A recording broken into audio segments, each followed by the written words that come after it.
بسم الله الرحمن الرحيم. Assalamu alaikum wa rahmatullahi wa barakatuh. This is the second video that I will send you concerning the lecture meaning in the different schools of linguistics. As everybody knows, here we cannot, for example, study Chomsky's ideas or views or cognitive semantics separately from other approaches or even from other schools of thought concerned with meaning here. However, we are going to focus on, you see that three figures in addition to Chomsky.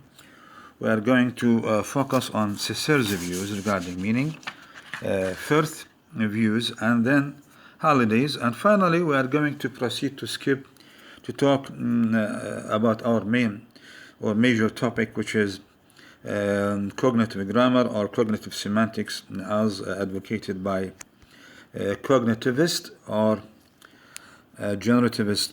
We will focus on how Noam Chomsky has treated the component or the concept of meaning in a different way. By the way, so implicitly here we are going to cover three items in this syllabus, which is 8th week, meaning in the different schools of linguistics, or meaning for the Saussure and meaning for Chomsky. طبعا we will add also here Firth's views and Halliday's views. By the way, according to Halliday, you see that Halliday states that the only linguists, you see that, who are both influential and explicit theoreticians, who have shaped the way that many linguists talk about meaning, that they shape the way for the theory of meaning, are Saussure and also, you see that, and Firth. So, first of all, we are going to talk about Saussure's views regarding meaning. You have studied, by the way, here Saussure, as you know very well, you are students of linguistics. He is the founder of modern structural linguistics, while the main contribution of Saussure is confined in the nature of the linguistic sign.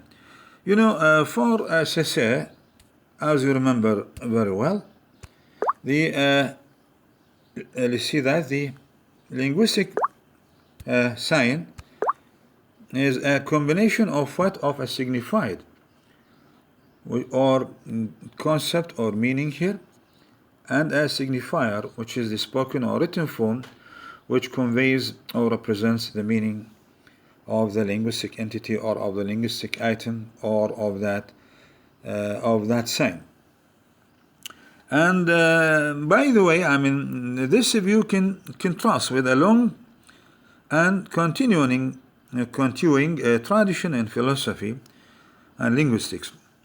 Traditional philosophical and linguistic views regarding the combination or the association between this sign and its form, or between form, is that you see that they say that form and meaning should be separated, while here we have a sort of association.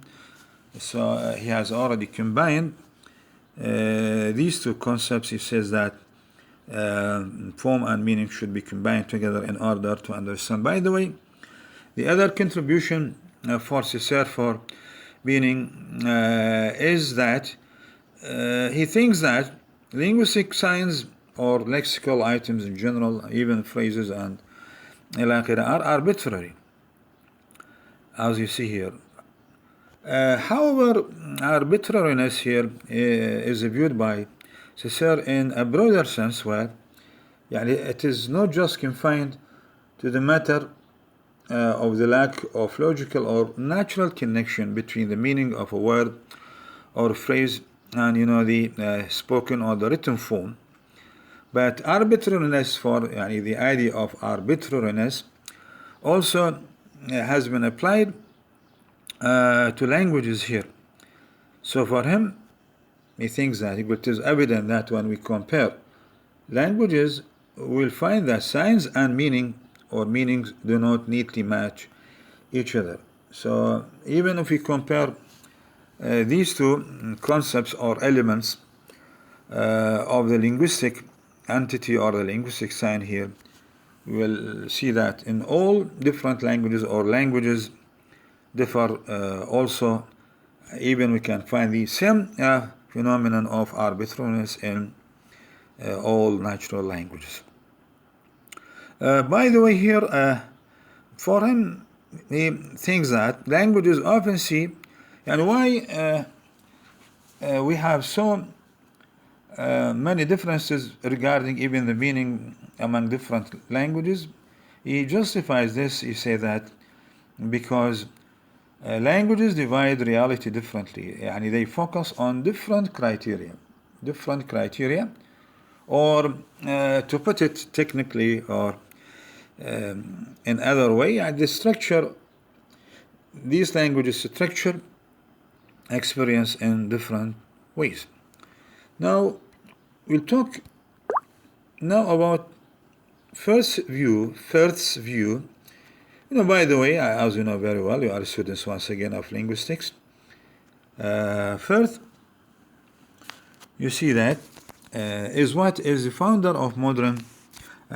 For Firth is the leading figure in mid-20th century British linguistics.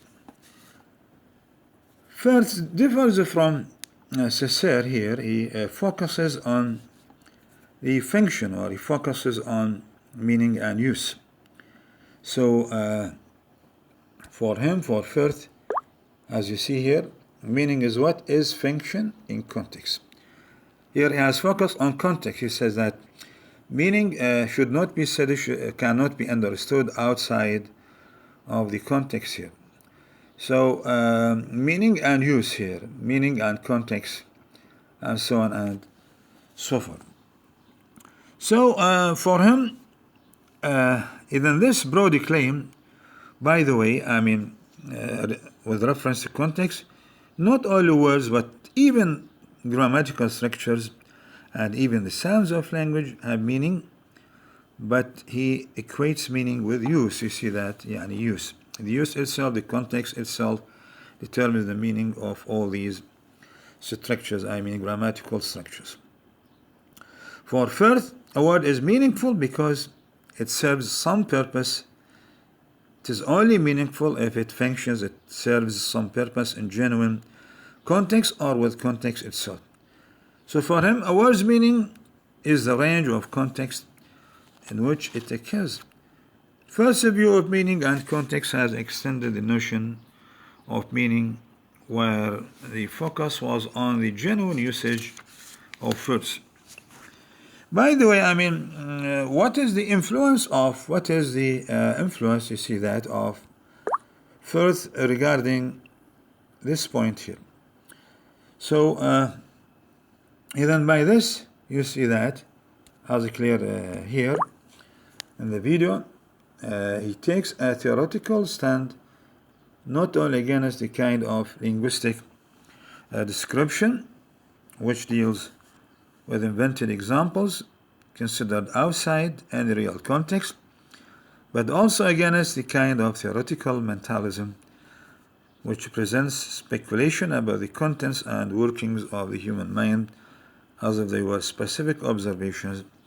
So, Firth's views, you see that, are evident in British linguistics. They have their own touches, their own stamps in British linguistics. Well, basically, he was a major influence on Halliday, and particularly in the development of modern systemic functional linguistics. Now we are going to talk about Halliday's views regarding the concept of meaning. By the way, Halliday, before we proceed talking about the main ideas presented by Halliday with reference to this topic, Halliday admits that the concept of meaning, you see that, this is very important point you have to keep in mind, that the concept of meaning itself is difficult to define. And that modern linguistics, for this reason, has failed to formulate a widely agreed theory of meaning. So, however, since he believes, although it is difficult to define the concept of meaning, but usually we experience meaning, we negotiate meaning in our daily life, we mostly know what we mean, what is important, and what others mean. You see that the main idea or the main view of Holiday regarding language in general, for him, language is a social behavior and meaning is a social phenomenon. So he looks at meaning as a social phenomenon because, in the broader sense, language itself represents a social behavior. So language for him is what is more than an individual possession or ability. So then he further elaborates on this idea. He thinks that language exists, it lives, it survives because of its life in social interaction. And meaning is shaped and negotiates via or through social interaction. So other ideas advocated by, you see, Halliday is that language exists in the human mind, while adult speakers of a language have large resources of knowledge, including knowledge of words and meanings and experience of using them. It would be misleading to suggest that an individual's knowledge is a complete and adequate version of the language. So we cannot really speak a language unless individual human beings are communicating. Even language, child language, so we acquire languages due to the social communication or interaction. So if there is no interaction, if there is no language exposure, we cannot acquire language. Well, here, for instance, he admits that in most parts of the world, language is realized, is actualized, made real in a wide range of settings. He talks about settings such as, for example, homes and schools and workplaces and shops, among many others. So our sense of what is normal usage of what words mean is constantly shaped by such experience. So we have understood from this, for Holiday, language is a social behavior, a part of our social behavior, just like all other forms of social, and that is why meaning is what a social phenomenon, and it is acquired as a part of language through the interaction. If there is no interaction, so the meaning is usually shaped or is negotiated through everyday language communication.